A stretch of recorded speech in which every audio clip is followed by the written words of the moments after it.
你知唔知道 listening part B 你只需要聽一半就夠你攞5星星嘅呢？這個一定我馬上話你知。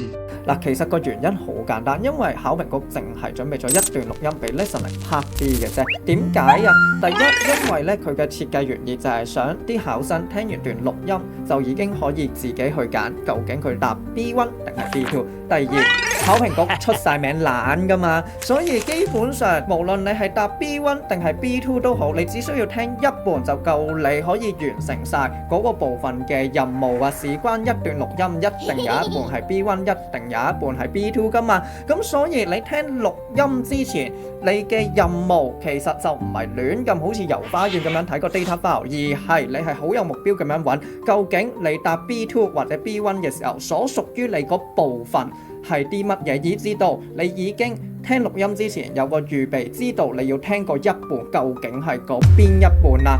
喺嚟緊嘅講座裏邊，我將會示範更加多嘅考試神技，所以大家記住踴躍過嚟參與啦！我係邊個？我係 ET 王，你嘅 English teacher。